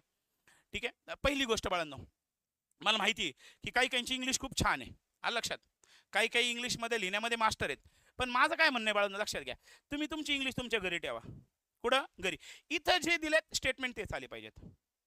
अजिबात चेंज करायची गरज नाही. पाठ करून घ्यायची जबाबदारी माझी. चला मग आता याच्यामध्ये बघा, आपली जी कम्प्युटर सिस्टीम आहे त्याला किती पार्ट मध्ये डिवाइड केलंय? 4 पार्ट. पहिला पार्ट काय दिलाय बोला? हार्डवेअर. हार्डवेअर हा कोणता पार्ट आहे? Physical part of machine. कोणता पार्ट आहे? Physical part. काय प्रोव्हाइड करतोय? Basic computing resources. काय प्रोव्हाइड करतोय? Basic computing resource. कम्प्युटिंगचा अर्थ काय? काही ना काहीतरी काम करणं. कम्प्युटिंगचा अर्थ काय? काही ना काहीतरी काम करणं, काही ना काहीतरी कॅल्क्युलेशन करणं, काही ना काहीतरी प्रोसेसिंग करणं, याला म्हटलं जातं कम्प्युटिंग, बेसिक कम्प्युटिंग. आणि 2 टाईपचे रिसोर्स आहेत, एक म्हणजे हार्डवेअर रिसोर्स आणि दुसरा म्हणजे सॉफ्टवेअर रिसोर्स. मग हार्डवेअर रिसोर्स हा कसा आहे? फिजिकल पार्ट आहे. काय प्रोव्हाइड करतोय?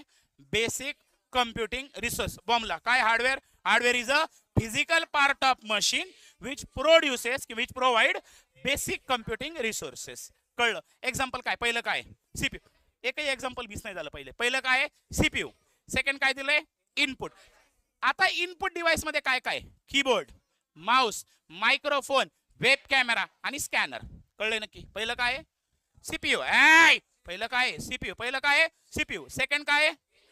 इनपुट डिव्हाइसेस मध्ये keyboard, mouse, microphone, web camera, scanner. बॉम्बला परत. पहिलं keyboard, mouse, microphone, web camera आणि स्कॅनर. हे 5 कशामध्ये आहेत? इनपुट.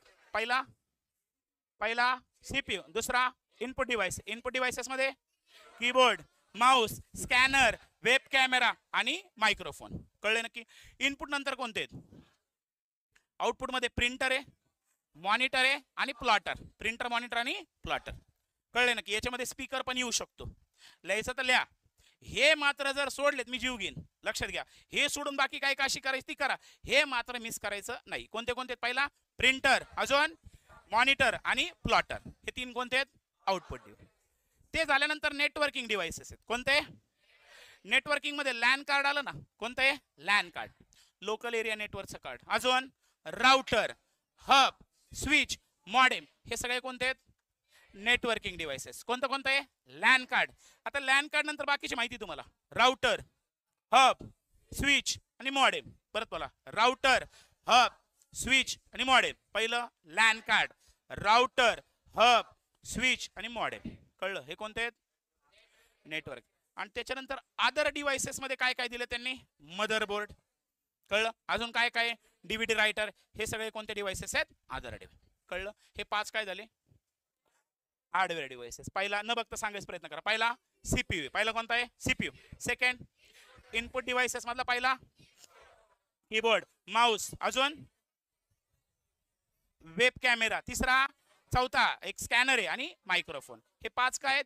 Input devices. त्याच्यानंतर आउटपुट डिव्हाइसेस. आउटपुट डिव्हाइसेस मध्ये प्रिंटर, मॉनिटर आणि प्लॉटर. नक्की कळलं? पुढं नेटवर्किंग डिव्हाइसेस मध्ये लॅन कार्ड, अजून राउटर, हब, स्विच, मॉडेम. कळलं? आणि त्याच्यानंतर अदर डिव्हाइसेस मध्ये मदरबोर्ड आणि राहतील लक्षात नक्की? पक्का? हे काय झाले? आता शिक 2 पॉइंट झाले आपले. दोन नाही एक. कोणता? हार्डवेअर. नक्की कळले कोणता आहे पहिला? हार्डवेअर मध्ये हा पहिला झाला सीपीयू. दुसरा इनपुट डिव्हाइसेस मध्ये एक म्हणजे कीबोर्ड, माऊस, पुढं स्कॅनर, वेब कॅमेरा आणि मायक्रोफोन. हे 5 बघितले. आउटपुट डिव्हाइसेस मध्ये प्रिंटर, मॉनिटर आणि प्लॉटर. हे 3 पाहिले. त्याच्यानंतर नेटवर्किंग डिव्हाइसेस मध्ये LAN card, router, hub, switch आणि मॉडेम. कळलं. आणि अदर डिव्हाइसेस मध्ये मदरबोर्ड आणि राहतील नक्की पक्का. मग आता हे झाल्यानंतर नेक्स्ट कोण आहे सांगा? Application program. Application program it is a software. लक्षात घ्या नावच आहे ऍप्लिकेशन प्रोग्राम. प्रोग्राम म्हणजे काय? एक प्रकारचं सॉफ्टवेअर. मग आता हे सॉफ्टवेअर काय परफॉर्म करतंय? Specific function. स्पेसिफिक फंक्शन म्हणजे काय? मायक्रोसॉफ्ट वर्ड मध्ये गाणे वाजवतात का? अरे बोला. हे मायक्रोसॉफ्ट वर्ड ओपन केले आणि सर याच्यात पिक्चरच दिसना. कसा दिसन? मायक्रोसॉफ्ट वर्डचं काम काय? तर एडिटिंग करणं. तुम्ही वर्ड फाईल एडिट करा, तिला प्रिंट करा, तिला सेव्ह करा, तिला कॉपी पेस्ट, हे सगळे आपण फंक्शन करू शकतो. एखादा मीडिया प्लेअर घेतलं त्याच्यामध्ये सर समजा तुम्ही व्हीएलसी मीडिया प्लेअर वापरलं आणि ते म्हणता सर याच्यामध्ये सीचा प्रोग्राम रनच होत नाही, कसा करायचा? अरे धुत्र्या, ते व्हीएलसी मीडिया प्लेअर त्याच्यामध्ये तू व्हिडिओ प्ले कर नाही तर ऑडिओ प्ले कर. अरे कळतंय. म्हणजे व्हीएलसी एक ऍप्लिकेशन सॉफ्टवेअर आहे. ठीक आहे. म्हणजे हा एक प्रकारचा प्रोग्राम आहे ज्याचं काम काय? Perform specific function for the user. नक्की कळले? तोंड बारीक नक्की करू. काय सांगितलं सांगा? It is a software. Application program काय आहे? सॉफ्टवेअर. काय परफॉर्म करतंय? Specific function for a user. कोणासाठी करणार? युजर्स. का करणार युजरसाठी? बघा लक्षात घ्या. ही डायग्राम, हे आपण पहिले हार्डवेअर बघितलं. काय बघितलं? हा सगळ्यात वर कोण आहे? युजर. या युजर आणि हार्डवेअर याच्यामध्ये कोण आली? कारण ऑपरेटिंग सिस्टीम काय आहे? इंटरफेस. पण प्रत्येक युजरला वेगळं वेगळं काम करायचंय. पहिला युजर हुशार आहे, त्याला कशाच काम करायचंय? टर्बो सीचे प्रोग्राम रन करायचे, कंपायलर वापरला. अरे हो की नाही? त्याच्यानंतर दुसऱ्याला मायक्रो प्रोसेसरचे प्रोग्राम करायचे, त्याने असेंबलर वापरला, टॅझम वापरतोय. तिसऱ्याला टेक्स्ट एडिटर आहे, फाईल लिहायची. चौथ्याला डेटाबेस सिस्टीमचा यूज करायचा. हे सगळे काय आहेत? Application program. हे सगळे काय आहेत? ऍप्लिकेशन सॉफ्टवेअर किंवा ऍप्लिकेशन प्रोग्राम. कळतंय? वर कोण आहे? युजर. वर कोण आहे? युजर. त्याच्यानंतर ऍप्लिकेशन प्रोग्राम किंवा ऍप्लिकेशन सॉफ्टवेअर, त्याच्या खाली ऑपरेटिंग सिस्टीम आणि ऑपरेटिंग सिस्टीमच्या खाली हार्डवेअर. हा पार्ट तर कव्हर केला आपण. हार्डवेअर कव्हर झाला. अरे हो की नाही? आता कोण चाललाय? Application program. मग ऍप्लिकेशन प्रोग्राम म्हणजे काय सांगितलं सांगा? ऍप्लिकेशन सॉफ्टवेअर आहे का? एक प्रकारचा प्रोग्राम आहे जो काय परफॉर्म करतो? Specific function. कोणासाठी? या युजरला काहीतरी कंपायलिंग करायचंय. कोण वापरला? कंपायलर. याला काय करायचं? असेंबल करायचं आहे कोड, असेंबलर. याला कोड एडिट करायचा आहे, एडिटर. याला काय करायचंय? डेटाबेस मध्ये एंट्री करायची, डेटाबेसचा एखादा सॉफ्टवेअर वापरतोय. अरे हो की नाही? एसक्यूएल वगैरे यूज करतोय. कोण आहे हा युजर? हा काय झाला? Application software. कळले नक्की? म्हणजे हे काय? एक प्रकारचे प्रोग्राम आहेत. हे एक प्रकारचे प्रोग्राम जे काय परफॉर्म करतायत? Specific function for the user. Diagram राहील लक्षात? पक्का? सगळ्यात वर कोण होतं? हा, युजरच्या खाली ऍप्लिकेशन प्रोग्राम मध्ये सांगा काय काय पाहिले? म्हणजे डायग्राम मध्ये सांगतोय मी. कंपायलर, कंपायलर नंतर असेंबलर आहे, असेंबलर नंतर टेक्स्ट एडिटर आहे आणि त्याच्यानंतर राहतील लक्षात? नक्की पक्का? लास्ट वाला कोण होता? Database system. हे वेगळे ऍप्लिकेशन प्रोग्राम आहेत. ऍप्लिकेशन प्रोग्रामचं काम काय? To perform specific function for the user. Okay. मग आता ह्याच्यामध्ये काय दिले बघा लक्षात घ्या. It is a software that perform specific function for the user. आता काय लक्षात घ्या? हे काय दिले पॉइंट बघा. They define the way. ते काय डिफाईन करतात? काहीतरी वे डिफाईन करतात. ज्या वेचा यूज करून सिस्टीम रिसोर्सेस आर यूज. कोणते रिसोर्सेस? सिस्टीम रिसोर्सेस मधला सगळ्यात महत्वाचा रिसोर्स म्हणजे सीपीयू. सगळ्यात महत्वाचा कोण? सीपीयू. कुठलीही प्रोसेस, लक्षात घ्या, कुठलीही प्रोसेस तिला एक्झिक्यूट व्हायचं असेल तर तिला कोण लागतो? सीपीयू. परत लक्षात घ्या, कम्प्युटर सिस्टीम मधला सगळ्यात महत्वाचा रिसोर्स म्हणजे सीपीयू. सीपीयू ला अजून एक नाव आहे प्रोसेसर. सीपीयू काय नाव आहे? प्रोसेसर. मग हा प्रोसेसर कोणी वापरायचा, कसा वापरायचा, त्याच्यासाठी जो काही वे तो कोण डिफाईन करतात? ते application program. Application program they define. Point लक्षात ठेवा. They define the way in which कोणते resources? System resources are use to solve the computing problem of the user. म्हणजे काय? लक्षात घ्या, युजरचा काहीतरी प्रॉब्लेम आहे आणि तो प्रॉब्लेम त्याला सॉल्व्ह करायचा आहे. म्हणजे काय, युजरने पिक्चर डाउनलोड केला, काय डाउनलोड केला, पिक्चर, आणि एका चांगला पिक्चर डाउनलोड केला, आणि पिक्चर डाउनलोड करण्यासाठी तो पाहण्यासाठी त्याला काय लागणार आहे, एक तर VLC मीडिया प्लेअर लागेल, MX म्हणजे काहीतरी ऍप्लिकेशन प्रोग्राम लागेल. अरे हो, मग हा ऍप्लिकेशन प्रोग्राम काय प्रोव्हाइड करतायत, द वे, काय प्रोव्हाइड करतायत, way in which system resources can be are use कशासाठी, to solve the computing problem. कोणाचे प्रॉब्लेम येते, युजरचे प्रॉब्लेम. युजरचा प्रॉब्लेम सॉल्व करण्यासाठी जे काही कम्प्युटिंग रिसोर्सेस लागणार आहेत ते कसे यूज करायचे त्याचा मार्ग आपल्याला कोण दाखवतो, हा ऍप्लिकेशन प्रोग्राम. सांगा ऍप्लिकेशन प्रोग्राम काय करतायत, they provide the way in which system resources are use to solve the basic computing problem. Basic किंवा नॉर्मल म्हणा, कम्प्युटिंग प्रॉब्लेम कोणाचे आहेत ते नक्की कळले, पक्का. पहिलं काय सांगितलं ऍप्लिकेशन प्रोग्राम मधलं, हा काय, इट इज अ सॉफ्टवेअर जे काय परफॉर्म करतंय, specific function for the user. कळलं, ऐ नंदीबाई बोल काय, that perform specific function for a user. Second point,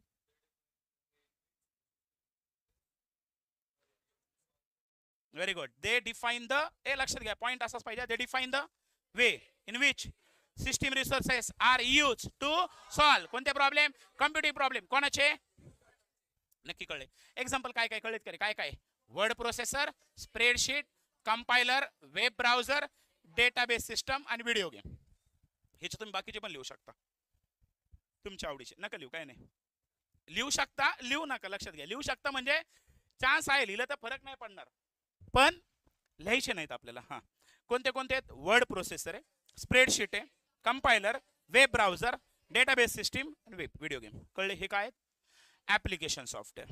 2 point पाहिले ना बाळांनो, पहिला नाही, इट इज नाही, पहिलं पॉइंट, हार्डवेअर. हार्डवेअर काय, hardware is a physical part. हा कोणता पार्ट आहे, फिजिकल पार्ट, कशाचा, सिस्टीमचा, कम्प्युटर सिस्टीमचा, जो काय प्रोव्हाइड करतोय, बेसिक कम्प्युटिंग रिसोर्सेस. अरे हो, पक्का. मग त्याच्यामध्ये आपण पाहिले कोणते कोणते, CPU पाहिला, पुढं इनपुट डिव्हाइसेस, आउटपुट डिव्हाइसेस, एक म्हणजे कोणता, चौथा नेटवर्किंग डिव्हाइसेस. याच्यानंतर अदर डिव्हाइसेस मध्ये काय काय, मदरबोर्ड आणि, नक्की लक्षात राहतील, पक्का. हार्डवेअरच्या नंतर सेकंड काय पाहिला, ऍप्लिकेशन सॉफ्टवेअर मध्ये काय काय पाहिलंय, it is a program which perform specific function for the user. It is a program that perform specific function for the user. Azun, they provide the way in which system resources can be used to perform computing, to solve the computing problems by the user. लक्षात घ्या, जर concept लक्षात येत नसेल, point लक्षात राहत नसेल तर परत सांगा. सेकंड कोणता पाहिला आपण, ऍप्लिकेशन प्रोग्राम किंवा ऍप्लिकेशन सॉफ्टवेअर. लक्षात घ्या, नसल पाठ होत परत बॉम्बलायचं आहे. इट इज अ सॉफ्टवेअर काय परफॉर्म करताय, specific function for the user. It is अ काय प्रोव्हाइड करताय, it provides the perform the specific function for the user. आणि सेकंड काय, they define the way in which system resources are used to solve the computing problems of the user. लक्षात घ्या, पहिली गोष्ट offline वाल्यांना थोडा advantage आहे, कारण इथल्या इथं ते काय करतायत ते लक्षात येतं. जे ऑनलाईनचे स्टुडंट्स आहेत, ऑनलाईनच्या स्टुडंटने असं अज्युम करा की तुम्ही ऑफलाईन मध्ये बसलेले आहात, आणि ऍक्च्युअल मध्ये जसं चाललंय तसं पाठ करा, डिले करायचा प्रयत्न करू नका. तुम्हाला जर अजूनही वाटत असेल, लक्षात घ्या, ठीक आहे, काय की अजून पेपर सुरू व्हायला आणि कॉलेज सुरू व्हायला वेळ आहे सर, मग 2-3 दिवस, हा जर तुम्ही विचार करत असाल तर तुम्ही आयुष्यातून कधी उठताल तुम्हाला सांगता येणार नाही. अजिबात थर्ड इयरला कॅज्युअली घेऊ नका. चाललंय ज्या अर्थी मी पाठ करून घेतोय, पाठ करून घ्या. या सेमिस्टरला एवढं सांगतोय, जेवढं सांगितलं तेवढं करा, स्वतःचं डोकं लावू नका, थोडं सिरियस व्हा. चला, पुढचा पॉईंट काय दिलाय सांगा, ऑपरेटिंग सिस्टीम. ऑपरेटिंग सिस्टीम काय, it is a system software. कोणतं सॉफ्टवेअर आहे, 2 टाईपचे सॉफ्टवेअर सांगितले मेन, म्हणजे ऍप्लिकेशन आणि सिस्टीम. हे कोणतं आहे, सिस्टीम सॉफ्टवेअर. हे कोणतं सॉफ्टवेअर आहे, सिस्टीम सॉफ्टवेअर, जे काय मॅनेज करताय, कम्प्युटरचे रिसोर्स. कम्प्युटरचे रिसोर्स म्हणजे कोणते, हार्डवेअर रिसोर्स. कोणते, हार्डवेअर. दुसरे कोणते, सॉफ्टवेअर रिसोर्स. सॉफ्टवेअर रिसोर्स मध्ये कोण आहे, ते प्रोसेसरचा टाइम, हार्डवेअर मध्ये काय काय येते मला एक सांगा. प्रिंटर आहे, स्कॅनर आहे, हे सगळे कोणते डिव्हाइसेस आहेत? हार्डवेअर. मग हे हार्डवेअर रिसोर्सेस आहेत, हे कम्प्युटरचे जे रिसोर्सेस, त्याला काय करायचंय? मॅनेज करायचंय. कोणामध्ये मॅनेज करायचं? ते हार्डवेअरला यूज कोणाला करायचंय? तर ह्या वेगळ्या वेगळ्या ऍप्लिकेशन प्रोग्राम. मला एक सांगा, सगळ्यात वर कोण आहे? युजर आहे बाबडू, सगळ्यात वर user. User direct hardware communicate करतो का? नाही. मध्ये इंटरफेस म्हणून ऑपरेटिंग सिस्टीम. पण त्या ऑपरेटिंग सिस्टीम बरोबर पण कम्युनिकेट करण्यासाठी युजर का डायरेक्ट करतोय का? मध्ये कोण लावला? ऍप्लिकेशन प्रोग्राम लावलाय. कळलं? मग ते ऍप्लिकेशन प्रोग्राम आणि खाली कोण आहेत? हार्डवेअर. हार्डवेअर किंवा रिसोर्स, या दोघांमध्ये मॅनेजमेंट करण्यासाठी कोण आहे? Operating system. नक्की कळलंय? सगळ्यात वर युजर आहे, त्याच्या खाली ऍप्लिकेशन प्रोग्राम आहे, ऍप्लिकेशन प्रोग्रामच्या खाली ऑपरेटिंग सिस्टीमच्या खाली ते युजर मातीत गेला. आता ऍप्लिकेशन प्रोग्राम खाली कोण आहे? हार्डवेअर. या हार्डवेअरला कोणाकोणाला द्यायचंय? कोणामध्ये मॅनेज करायचंय? Application program. मध्ये कोणाला? Operating system. परत समजून घ्या मी काय सांगितलं. इथं कोण आहे बाळांनो? लक्षात घ्या. हा आपल्याकडे हार्डवेअर होते की नाही, आणि हार्डवेअरच्या वर कोण होता? इथं वर ऍप्लिकेशन प्रोग्राम. मग या हार्डवेअरला या वेगळ्या वेगळ्या ऍप्लिकेशन प्रोग्राम मध्ये डिस्ट्रीब्यूट करायचं, हे सुद्धा काम मध्ये कोणाचं आहे? तर आपल्या ऑपरेटिंग सिस्टीम. काय सांगितलं बघा? Operating system is a system software. Operating system is a system software. काय करतोय तो? That manages. कोणाला मॅनेज करतोय? कम्प्युटरच्या रिसोर्सला. कोणामध्ये मॅनेज करतोय? Various application program. बोला, ऑपरेटिंग सिस्टीम हा is a system software that manages. कोणाला मॅनेज करतोय? Manages computers resources. कोणामध्ये? Among various application program. मग आता ऑपरेटिंग सिस्टीमचे टाईप माहिती आहे तुम्हाला, एक्झाम्पल माहिती आहे. एक म्हणजे विंडोज, सगळ्यात जास्त विकली जाणारी विंडोज. त्याच्यानंतर ऍपलची कोणती आहे? Mac operating system. अजून उबंटू, लिनक्स, त्याच्यामध्ये अजून परत डॉस पण आहेत. या सगळ्या आहेत, पण आपल्याला 4 मेन आहेत. एक म्हणजे विंडोज, ऍपलची कोणती आहे? मॅक आहे, त्याच्यानंतर उबंटू आणि लायनक्स. कळले नक्की? या 4 काय बाळांनो आपल्या मेन ऑपरेटिंग सिस्टीमचे एक्झाम्पल्स आहेत. आता ऑपरेटिंग सिस्टीम झाल्यानंतर लास्ट वाला जो पार्ट उरतो तो म्हणजे कोणता? युजर. युजर मध्ये कोणते कोणते आहेत? एक म्हणजे दे आर द डिझायनर और producer of the software develop for themselves और अदर. फॉर एक्झाम्पल आता डेनिसरीची, अरे हो की नाही, कोण आपला? डेनिसरी. त्यांनी सीचं कंपायलर डेव्हलप केलं नाही? येते? येतोय ना? लक्षात घ्या. डेनिसरीची काय डेव्हलप केलं? हा, टर्बो सी, अरे सीचं जे काही सॉफ्टवेअर असेल ते डेव्हलप केलं, कंपायलर डेव्हलप केला. मग या ठिकाणी युजर मध्ये कोण कोण आहे? एक म्हणजे डिझायनर किंवा प्रोड्युसर, ज्यांनी आपलं सॉफ्टवेअर डिझाईन केलं किंवा प्रोड्यूस. कोणासाठी? एकतर त्याच्यासाठी किंवा बाकीच्यासाठी. काही काही स्वतःसाठी. आता मला एक सांगा, आपलं समजा क्लासचं ऍप्लिकेशन आहे, ते काय लोकांसाठी डेव्हलप केलंय का नाही? मी कोणासाठी डेव्हलप केलंय? माझ्यासाठी. अरे कळतंय नक्की? मग तसं या ठिकाणी पहिला पॉईंट कोण आहेत? प्रोग्रॅमर. युजर मधला पहिला कोण आहे? प्रोग्रॅमर. प्रोग्रॅमर काय आहेत? एक तर डेव्हलपर किंवा डिझायनर. हे बोंबला रे, डिझायनर किंवा प्रोड्युसर. कळलं? ज्यांनी काय केलंय? सॉफ्टवेअर डेव्हलप केलंय. कोणाकोणासाठी डेव्हलप केलंय? एक तर स्वतःसाठी, फॉर देमसेल्स और अदर्स. कळले नक्की? सेकंड कोण आहे? Operational user. ऑपरेशनल युजर म्हणजे कोण बाळांनो? लक्षात घ्या. फॉर एक्झाम्पल आता टर्बो सी कंपायलर आहे, तुम्ही समजा नवीन गेले, तुम्हाला माहित नाही की कंपायलर इन्स्टॉल कसं करायचं, काय करतो, तुम्हाला काहीच माहिती नाही. मग अशा वेळेला तुमच्या कॉलेजमध्ये लॅब ॲडमिन असतात, ॲडमिनिस्ट्रेटर असतो. तो काय करतो? तुमच्या पीसीचं फॉर्मॅटिंग करा, त्याच्यामध्ये नवीन नवीन ॲप्लिकेशन टाका, सॉफ्टवेअर टाका. मग त्याला काय म्हटलं जातं? तो जो युजर आहे त्याला काय म्हटलं जातं? Operational user. ऑपरेशनल युजर कशासाठी रिस्पॉन्सिबल आहे? Responsible for installation of software. म्हणजे त्याचं काम काय? सॉफ्टवेअरला इन्स्टॉल. पहिला प्रोग्रामरचं काम काय? डिझाईन करायचं किंवा प्रोड्यूस करायचं. कशाला? सॉफ्टवेअरला. जे वापरणार कोण आहे? तो स्वतः किंवा बाकीचे. कळलं? सेकंड कोणाला? Operational user. ऑपरेशनल युजर काय करणार? हा, ते जे सॉफ्टवेअर आहे त्याला काय करणार? इन्स्टॉल करणार. कळलंय? हा कशासाठी रिस्पॉन्सिबल आहे? Installation of software. अजून काय करतोय तो? Proper maintenance. त्या सॉफ्टवेअरला काय करतोय? Maintain and making it available to the user. आणि तो कोणाला? त्याला काय करतोय? युजरला अवेलेबल. मेंटेन करणं म्हणजे काय रे बाळांनो? एखादा अपडेट आलं तर अपडेट इन्स्टॉल करणं, एखादं नवीन व्हर्जन आलं तर जुनं व्हर्जन डिलीट करणं, नवीन इन्स्टॉल करणं. ह्याला काय म्हणतो आपण? ऍप्लिकेशनला काय म्हणतो? मेंटेन करणं. आणि त्याला नंतर making it available to the user. हे 3 कोणाचे आहेत? Operational user. Operational user is responsible for एक काय इन्स्टॉलेशन ऑफ द सॉफ्टवेअर. एक म्हणजे पहिलं काम त्याचं सॉफ्टवेअरला इन्स्टॉल करणं. सेकंड त्याला प्रॉपर मेंटेन करणं. आणि तिसरं म्हणजे making it available for the user. बाकीच्यांसाठी त्याला काय करणं अवेलेबल. नक्की कळलं. हे 3 पॉईंट कोणाचे आहेत बाळांनो ऑपरेशनलचे. लास्टला कोण आहे एंड युजर. एंड युजर म्हणजे आपण भिकारी. ठीक आहे. हा they are the actual user. म्हणजे जे टर्बो सीवर प्रोग्राम रन करतात ते कोण झाले ऍक्च्युअल युजर. ठीक आहे ऑफ द ऍप्लिकेशन. आणि ते काय परफॉर्म करतात specified task as per define. त्यांना जे टास्क दिले ते काय करतात परफॉर्म करतात. नक्की कन्सेप्ट कळला. 3 युजर आहेत. पहिला प्रोग्रामर म्हणजे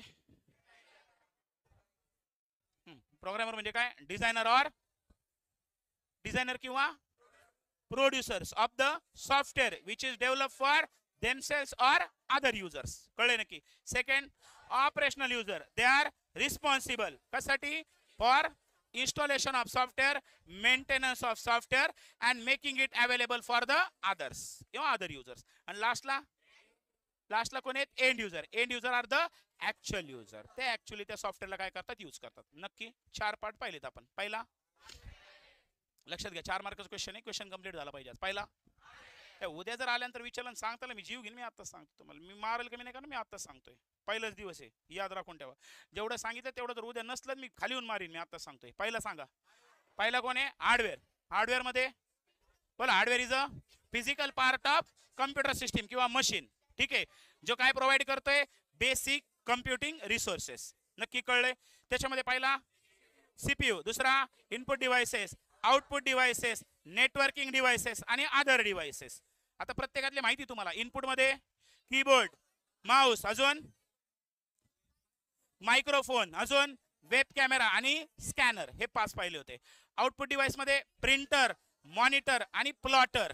तिसरा म्हणजे चौथा नेटवर्किंग डिव्हाइसेस मध्ये लॅन केबल अजून LAN card router hub switch modem हे पाहिले होते. त्याच्या पुढे अदर डिव्हाइसेस मध्ये मदरबोर्ड आणि डीव्हीडी रायटर राहतील लक्षात.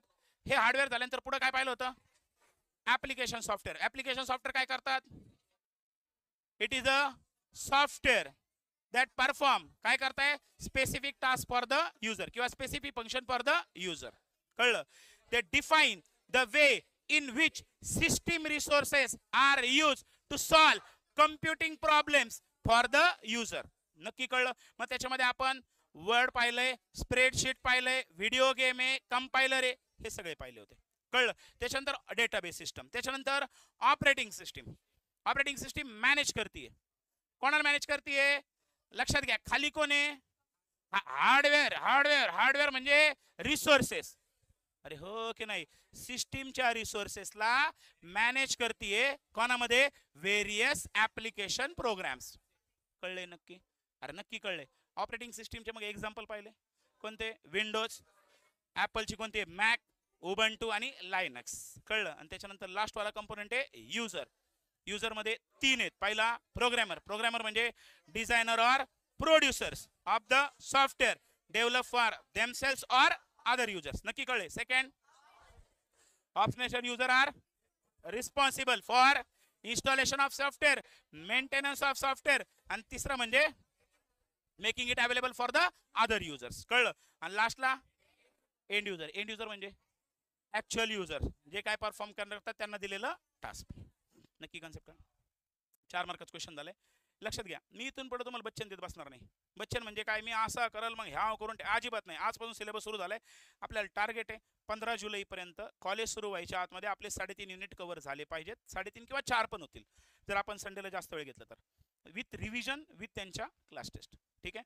लेक्चर मात्र काही मिस करू नका. ठीक आहे. चल थांबायचं बाळांनो. चला ऑनलाईन ए बाळांनो थांबायचं बाळांनो. चलो bye bye see you tomorrow. Have a nice day. Bye bye.